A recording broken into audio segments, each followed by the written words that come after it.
Hi friends, welcome to అమ్మా natural vlogs. నేను మీ ఉషా. ఈరోజు మన ఛానల్లో ఒక మంచి టిప్ అయితే చూద్దామండి.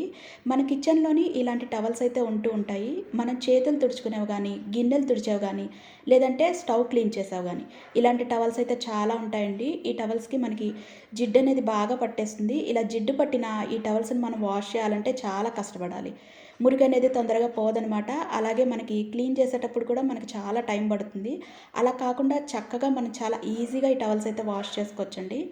టిప్ ఏంటో చూసే ముందు చిన్న రిక్వెస్ట్ అండి, ఛానల్ని ఫస్ట్ టైం ఎవరైనా చూస్తున్నట్లయితే ప్లీజ్ సబ్స్క్రైబ్ చేసుకోండి. అలాగే వీడియో నచ్చినట్లయితే తప్పకుండా లైక్ చేయండి. ఇంకా లేట్ చేయకుండా మన వీడియోని అయితే ఇప్పుడు స్టార్ట్ చేసేద్దాం. దీనికోసం ముందుగా స్టవ్ ఆన్ చేసుకుని ఒక బౌల్ అయితే పెట్టుకోండి. నేను ఇక్కడ బౌల్లోకి వాటర్ అయితే తీసుకున్నాను. మనకి తీసుకున్న టవల్స్ మునిగేలాగా వాటర్ అయితే తీసుకుంటే సరిపోతుంది. అండ్ తర్వాత నేను ఇక్కడ ఒక టేబుల్ స్పూన్ సర్ఫ్ అయితే తీసుకున్నానండి. మనం బట్టలు వాష్ చేసుకునే సర్ఫ్ ఏదైనా పర్వాలేదు. అండ్ తర్వాత నేను ఇక్కడ ఒక టేబుల్ స్పూన్ వాషింగ్ సోడా తీసుకున్నానండి. వాషింగ్ సోడా కంపల్సరీ వేయాలి. ఇది కానీ లేకపోతే మీరు కుకింగ్ సోడా అయినా సరే వేసుకోవచ్చు. అండ్ తర్వాత నేను ఇక్కడ ఒక లెమన్ అయితే తీసుకున్నానండి. లెమన్ కూడా మరీ ఫ్రెష్గా అయితే అక్కర్లేదు. ఒక్కొక్కసారి మనకి లెమన్స్ అనేవి కొద్దిగా పాడైపోతూ ఉంటాయి. అలా పాడైపోయిన నిమ్మకాయ అయినా తీసుకోవచ్చు. నేనైతే ఒక నిమ్మకాయ పూర్తిగా తీసుకున్నాను. అయితే నేను ఇక్కడ నిమ్మరసంతో పాటుగా నిమ్మ డిప్పలను కూడా తీసుకుంటున్నానండి. నిమ్మ డిప్పలను ఇందులో వేసి బాయిల్ చేయడం వల్ల మనకి టవల్స్లో ఉన్న మురికంతా కూడా పోతుందనమాట. ఈ నిమ్మరసాన్ని వాడడం వల్ల మనకి టవల్స్లో ఉన్న జిడ్డు ఫాస్ట్గా పోతుంది. మామూలుగా మనం టవల్స్ వాష్ చేసేటప్పుడు చాలామంది వాషింగ్ మిషన్లో వేస్తూ ఉంటారు, చాలామంది చేత్తో ఉతుకుతూ ఉంటారు.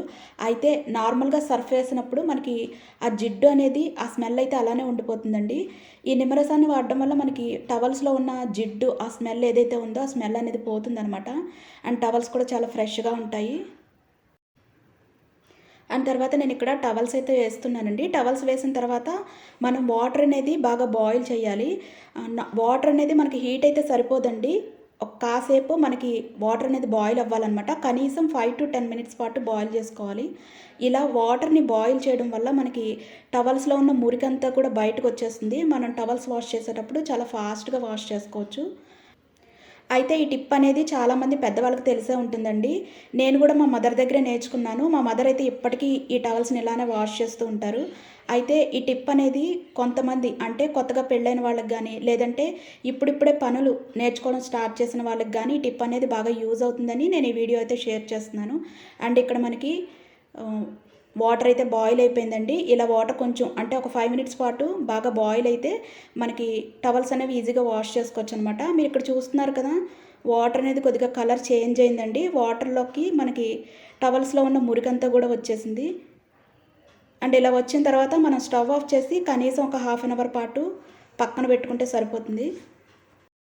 హాఫ్ అన్ అవర్ తర్వాత మనం ఈ టవల్స్ని వాష్ చేసుకుంటే సరిపోతుందండి. నీళ్ళు అనేవి పూర్తిగా చల్లారిపోకుండా కొంచెం వేడి మీద ఉండగానే మనం వాటర్లో వాష్ చేసుకున్నాం అనుకోండి, అంటే మనకి టవల్స్ పట్టుకోవడానికి ఈజీగా, అంటే మరీ వేడి కాకుండా మనం ఎంతవరకు వేడిని తట్టుకోగలుగుతామో అంతవరకు వేడి అనేది చెక్ చేసుకుని మనం టవల్స్ వాష్ చేసుకున్నాం అనుకోండి, ఆ వేడి మీద ఉన్నప్పుడే మనకి టవల్స్ అనేవి ఫాస్ట్గా వాష్ అయిపోతాయి అన్నమాట. మరీ ఎక్కువగా రుద్దాల్సిన పని లేదండి. జస్ట్ ఇలాగ నేను ఇక్కడ చూపించిన విధంగా ఒకసారి రుద్దితే సరిపోతుంది. టవల్స్లో ఉన్న మురికంతా కూడా పోతుందండి. ఇలా ఒకసారి రుద్దిన తర్వాత మనం జస్ట్ వాటర్తో, అంటే నార్మల్ వాటర్తో మనం బట్టలు ఎలా ఉతుక్కుంటామో అలాగా ట్యాప్ వాటర్తో వాష్ చేసుకుంటే సరిపోతుంది. ఇలా వాష్ చేసిన తర్వాత వీటిని శుభ్రంగా మనం ఎండలో ఆరబెట్టుకున్నాం అనుకోండి, ఈ టవల్స్ అనేవి చాలా నీట్గా తెల్లగా అయితే వచ్చేస్తాయి అనమాట. నేను వాష్ చేసిన తర్వాత ఆరబెట్టి ఇప్పుడైతే చూపిస్తాను మీకు. చూసారు కదా ఫ్రెండ్స్, టవల్స్ అయితే ఎంత తెల్లగా వచ్చాయో.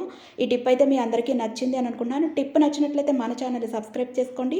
అలాగే వీడియోని తప్పకుండా లైక్ చేయడం, షేర్ చేయడం, కామెంట్ చేయడం మర్చిపోకండి. రేపటి వీడియోలో మరొక మంచి టిప్తో మళ్ళీ కలుసుకుందాం. అంతవరకు సెలవు.